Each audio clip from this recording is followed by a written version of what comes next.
Hello friends, welcome to channel. അപ്പോൾ നമ്മളൊന്ന് പറയാൻ പോകും, നിങ്ങൾ ചിലപ്പോൾ കേട്ടിട്ടുണ്ടായിരിക്കും നമ്മുടെ പാൻ കാർഡ് മാറാൻ പോകാനിട്ടാണ്. നിങ്ങൾ ഓൾറെഡി അറിയായിരിക്കും നമ്മുടെ നോർമൽ പാൻ കാർഡ് ഉണ്ടല്ലോ, അത് മാറാൻ പോവാണ്. പുതിയ പാൻ കാർഡ് ഇറക്കാനുള്ള പുതിയൊരു പദ്ധതി ഇറക്കിയിട്ടുണ്ട് സെൻട്രൽ ഗവൺമെന്റ്. നിങ്ങളത് കേട്ടിട്ടുണ്ടായിരിക്കും ചിലപ്പോൾ.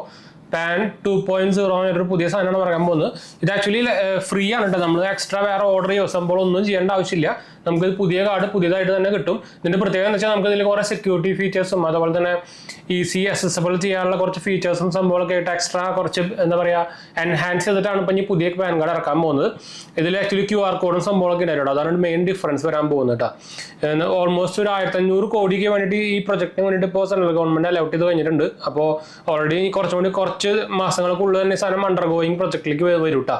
അപ്പോൾ നല്ലൊരു പഴി തന്നെയാണ്. അപ്പോൾ എന്താ വെച്ചാൽ അത് പുതിയ കാർഡ് വന്നു കഴിഞ്ഞാൽ നമ്മുടെ പഴയ പാൻ കാർഡ് കട്ടാവും, പിന്നെ പഴയ പാൻ കാർഡ് വർക്കാവില്ല. അപ്പോൾ ഇത് ഫുള്ളി ഓൺലൈൻ പർപ്പസും അല്ല, ഓൺലൈൻ ആപ്ലിക്കേഷൻ അപ്ലൈയിങ് സംഭവമൊക്കെ തന്നെയാണ്. നിങ്ങൾ ഓൾറെഡി ഒരു പാൻ കാർഡ് ഹോൾഡർ ആണെങ്കിൽ പിന്നെ വേറെ സംഭവത്തിനൊന്നും ആവശ്യമില്ല എന്നാണ് പറഞ്ഞിരിക്കുന്നത്. അത് ഫുള്ളി ക്ലാരിഫൈ ആയിട്ടില്ല. പക്ഷേ വേറെ സെപ്പറേറ്റ് ക്യാഷോ അങ്ങനെ ഒന്നും ആവശ്യമില്ല എന്ന് ഓൾറെഡി അവർ പറഞ്ഞിട്ടുണ്ട്. അപ്പോൾ അതുകൊണ്ട് തന്നെ ചിലപ്പോൾ ഇനിയിപ്പോൾ എന്തെങ്കിലും ഇഷ്യൂ വന്നു കഴിഞ്ഞാൽ ചിലപ്പോൾ നമുക്ക് വേണമെങ്കിൽ ഓൺലൈൻ അപ്ലൈ ചെയ്യേണ്ടി വരും. പക്ഷേ ഇത് ഫുള്ളി ഡിജിറ്റൽ 100% നമ്മുടെ ഓൺലൈൻ ലോൺ എടുക്കണ പോലത്തെ പ്രൊസീജിയറാണ്. ഇപ്പോൾ ഫുള്ളി 100% ഓൺലൈൻ പ്രൊസീജിയറാണ്.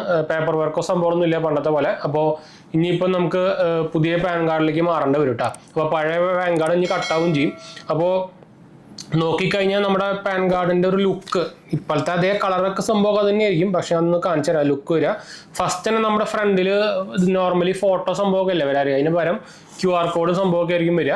അതുപോലെ തന്നെ കുറച്ചുകൂടി ഡീറ്റെയിൽസ്, അതായത് ഒരു ID പ്രൂഫ് പോലെ കുറച്ചുകൂടി ഡീറ്റെയിൽസ് നമ്മുടെ പാൻ കാർഡിൽ ഉണ്ടായിരിക്കും എന്നാണ് പറഞ്ഞിരിക്കുന്നത് കേട്ടോ. അപ്പോൾ അതൊരു നല്ലൊരു മൂവ് തന്നെയാണ് എനിക്ക് തോന്നി. പ്രത്യേകിച്ച് ഫ്രീ ആണല്ലോ, എക്സ്ട്രാ നമുക്ക് കയ്യിൽ നിന്ന് ക്യാഷ് ചിലവ് സംഭവമൊന്നും വരുന്നില്ല. അപ്പോൾ അതുകൊണ്ട് തന്നെ നല്ലൊരു പരിപാടി എന്ന് വെച്ചാൽ നിങ്ങൾക്ക് അറിയാം, ഇപ്പോൾ സൈബർ ക്രൈമും സംഭവങ്ങളൊക്കെ ഭയങ്കരമായിട്ട് കൂടിക്കൊണ്ടിരിക്കുകയാണ്. അപ്പോൾ അതിൻ്റെ ഭാഗമായിട്ട് തന്നെ നമ്മുടെ ആധാർ കാർഡ് ഇതുപോലെ തന്നെ എല്ലാ സാധനവും സെക്യൂർ ആയിട്ട്, അല്ലെങ്കിൽ നമ്മുടെ സെക്യൂരിറ്റി മെഷേഴ്സ് കൂടിയിട്ടില്ലെങ്കിൽ എപ്പോൾ വേണമെങ്കിൽ എപ്പോൾ തന്നെ ആധാർ കാർഡ് കുറേ പേരുടെ ഒക്കെ ലീക്ക് സംഭവമൊക്കെ നിങ്ങൾ കേട്ടറിയാം. അപ്പോൾ അതുകൊണ്ട് തന്നെ എന്തുകൊണ്ടും നല്ലൊരു പരിപാടി തന്നെയാണ് ഹാൻഡ് സംഭവം വെക്കാൻ വേണ്ടിയിട്ട്. അപ്പോൾ എന്തൊക്കെ സംഭവം വരുന്നത് നോക്കിയേക്കാം. This project include system modernisation, QR code integration, unified portal, അതുപോലെ തന്നെ improved security and eco friendly operations. അതാണ് മെയിനായിട്ട് ഒരു പാൻ 2.0 കൊണ്ട് ഉദ്ദേശിക്കുന്നത് കേട്ടോ. പിന്നെ നമുക്ക് വന്നേക്കുന്നത് ബെനിഫിറ്റ്സ് ഫോർ ടാക്സ് പേയേഴ്സ് വന്നിട്ടുണ്ട്. അതായത് tax payers benefit from faster service delivery, enhanced data accuracy and cost saving and sustainable approach through streamline process. അതായത് വെച്ചാൽ എല്ലാ ടാക്സിൻ്റെ പരിപാടികളെല്ലാം കൂടിയിട്ട് ഒരു യൂണിഫൈഡ് പോർട്ടലിലാക്കി മാറ്റും. അതാണ് ഇതിൻ്റെ ഒരു മെയിൻ ഇത് വരുന്നത്. പിന്നെ ഞാൻ ഓൾറെഡി പറഞ്ഞല്ലോ, ഓൾമോസ്റ്റ് നമ്മുടെ ടിൽ ഡേറ്റ് 78 കോടി പാൻ കാർഡ് ഓൾറെഡി ഇഷ്യൂ ചെയ്തിട്ടുണ്ട്. അതിലും 98% ഇൻഡിവിജ്വൽസ് ആണ്.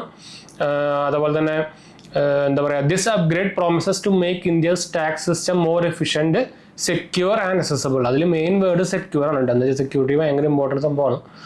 പിന്നെ ബാക്കിയൊക്കെ നിങ്ങൾക്ക് അറിയിരിക്കും. ഈ ഗവൺമെൻറ് സാധനം ബാക്കിയൊക്കെ ഞാൻ പറഞ്ഞു അറിയിരിക്കുന്നല്ല, ഓൾറെഡി പറഞ്ഞു നോക്കുക. പിന്നെ അത് income tax department uses PAN to track and link all transaction including tax payment, TDS, TCS, income return, specified transaction, official communication സംഭവങ്ങളൊക്കെ അതൊക്കെ ഓൾറെഡി ഞാൻ പറഞ്ഞിട്ടുള്ളതാണ്. അത്രയൊക്കെ തന്നെ മെയിനായിട്ട് സംഭവങ്ങളുള്ളൂ കേട്ടോ. അപ്പോൾ എന്തായാലും പുതിയ പാൻ കാർഡ് വരാൻ പോകണം. നിങ്ങളുടെ പഴയ പാൻ കാർഡ് വർക്കിംഗ് അല്ലാണ്ട് ഔട്ടാ. അപ്പോൾ ഇതിൻ്റെ ഫുൾ ഡീറ്റെയിൽസ്, ബാക്കി എന്തെങ്കിലും ഇത് അപ്ലൈ ചെയ്യണോ അങ്ങനെ സംഭവമൊക്കെ ഡീറ്റെയിൽസ് നമ്മുടെ വഴിയെ നമ്മൾ ഇതിൻ്റെ ഒഫീഷ്യൽ അനൗൺസ്മെന്റ് വരുമ്പോൾ നമ്മൾ വഴിയെ ഇതിൻ്റെ വീഡിയോ ചെയ്യുന്നതായിരിക്കും. അപ്പോൾ എന്തായാലും സ്റ്റേ ട്യൂൺഡ്. അപ്പോൾ വീഡിയോ കണ്ടവർ ഇഷ്ടപ്പെട്ടവർ ലൈക്ക് ചെയ്യാൻ സംഭവമൊന്നും മറക്കണ്ട. അതുപോലെ തന്നെ നമ്മുടെ 2 മെയിൻ ചാനൽസും കാണാതെ പോയി കണ്ടു നോക്കുക, സബ്സ്ക്രൈബ് ചെയ്യുക, സപ്പോർട്ട് ചെയ്യുക, ഫ്രണ്ട്സിലേക്ക് നമ്മൾക്ക് ഒന്ന് ഷെയർ ചെയ്യട്ടെ മറക്കണ്ട. നമ്മുടെ 3ാമത്തെ ചാനൽ GHH വേൾഡ് കാണാതെ പോയി കണ്ടു നോക്കുക. നമ്മളതിൽ ഗാഡ്ജറ്റ് ന്യൂസ്, അതുപോലെ തന്നെ ന്യൂസുകൾ സംഭവമൊക്കെയാണ് ചെയ്യുന്നത്. ഗാഡ്ജറ്റ് കമ്പാരിസൺ അങ്ങനെ സംഭവമൊക്കെ നിങ്ങൾക്ക് ഹെൽപ്ഫുൾ ആയിരിക്കും. മറക്കണ്ട, സബ്സ്ക്രൈബ് ചെയ്യുക, സപ്പോർട്ട് ചെയ്യുക, ഫ്രണ്ട്സിലേക്ക് നമ്മൾക്ക് ഒന്ന് ഷെയർ ചെയ്യട്ടെ. ലിങ്ക് കാണിക്കാൻ ഡിസ്ക്രിപ്ഷൻ കൊടുത്തിട്ടുണ്ട്. നമ്മൾ ഇൻസ്റ്റാഗ്രാം പേജിലും ടെലിഗ്രാം ചാനലിൽ അവൈലബിൾ ആണ്. നിങ്ങൾക്ക് അതിൽ വേണമെങ്കിൽ കോൺടാക്ട് ചെയ്യാം. ഡിസ്ക്രിപ്ഷനിൽ ലിങ്ക് കൊടുത്തിട്ടുണ്ട്. ഫോളോ ചെയ്ത് കഴിഞ്ഞാൽ നിങ്ങൾക്ക് മെസ്സേജ് അയക്കാം. അടുത്ത കാണാം.